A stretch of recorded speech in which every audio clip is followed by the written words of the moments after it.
Okay, so in this video we will look at the Fourier series of a triangular wave. In this case, this wave is entirely positive and we're looking at in terms of time. So we know that our fundamental frequency of our wave is simply going to be 1 over the period. And we're told that the period here is 1. And also, to start with, we need to describe the wave. So we know it's called v of t, so we think it's a voltage wave.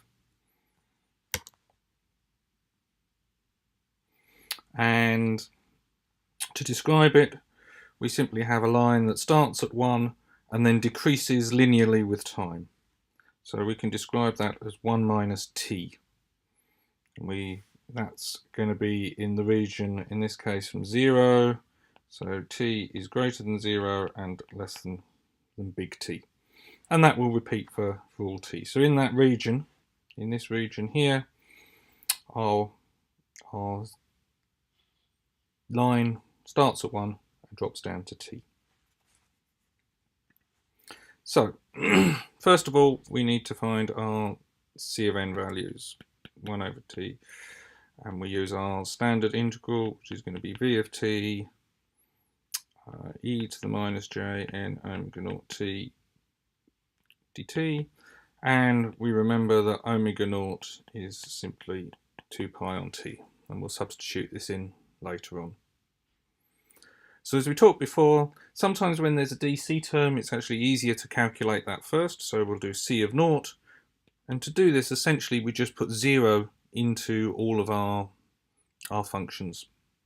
We replace n with 0. So that gives us 1 over t, the integral between 0 and t, big T of v of t, and our exponential term, if we put n equals 0 into that, we get e to the 0, which is 1. So we just have that integral of d of t. So if we evaluate that integral, we're going to get 1 over t,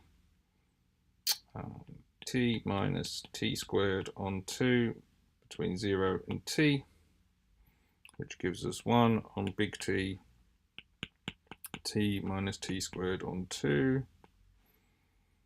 which if we cancel out, go through that, we end up with C of 0 is going to be equal to a half. So that gives us our C0 value. We can now move on and look at C of n, for n not equal to 0 in this case. And we use our same integral again, 1 over t, 1 over the period, between 0 and t. We substitute v of t as 1 minus t again, e to the minus j n omega naught t dt. So we separate that out into two integrals. So we have the 1, e to the minus j n omega naught of t dt, minus this is our minus t, which again 1 over t, t e to the minus j n omega naught t dt. So we have to evaluate those two integrals. The first one is relatively straightforward. We did that when we were looking at the square wave. We know how to do that. The second one, we need to use an identity because we have t at the front and t in the exponential. And we have an identity of the integral of x e to the ax dx equals x e to the ax on a minus e to the ax on a squared. So if we evaluate that, we get 1 on t outside. We get the result of our first integral here, again same as the square wave, e to the minus j n omega naught t over the differential of the argument in minus, and then using our identity we get e to the minus j n omega naught t over minus j omega naught n plus e to the minus j n omega naught t over minus j omega naught n all squared. and we'll have to evaluate that between 0 and t. So if we move on, we can start that evaluation process, and we get 1 over t e to the minus j n omega naught t minus e to the 0 minus j omega naught n minus t e to the minus j omega naught n t over minus j n omega naught plus e to the minus j n omega naught t minus e to the 0 e to the minus n omega naught all squared. Now's a good time to substitute in our omega naught equals pi by 2 on t, which will give us that c of n equals e to the minus j 2 pi n minus 1 over minus j 2 pi n minus e to the minus j 2 pi n minus j 2 pi n plus e to the minus j 2 pi n minus 1 for the e0 over minus j n 2 pi all squared.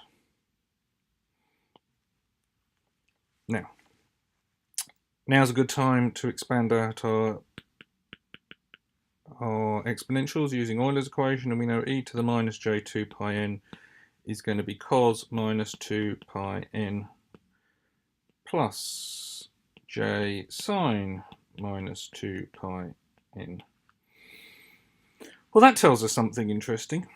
So sine of minus 2 pi n is always going to be 0, because sine of 2 pi, when n is 0, sine of minus 2 pi will be 0. When n is 1, sine of 2 pi will be 0. When n is 2, sine of 4 pi will be 0. So that's always going to be 0, and this will always be 1. So we can actually say that is equal to 1. So if we substitute that in, we get c of n equals 1 minus 1 over minus j 2 pi n minus 1 over minus j 2 pi n plus 1 minus 1 over minus j 2 pi n all squared. So both of these go to 0, which is good, and we end up with c of n equals 1 over j 2 pi n.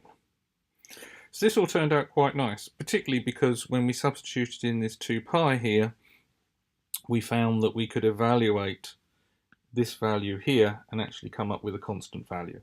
By substituting that constant value in, we ended up with a much simplified form. So that all ends up quite simply. There is one other little trick we could use here. We know that 1 over j is the same as e to the minus j pi by 2. This comes about with if you put pi by 2 into Euler's equation back here, you will get that the cos is 0, whereas the sine is 1. And so we can say that. So we can actually write c of n as 1 over 2 pi n e to the minus j 2 pi. Now you see why this is quite handy in a moment. So that just comes from this.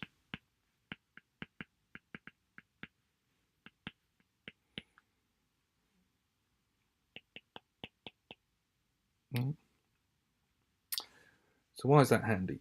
Well, it means we can now go back and write our c of n.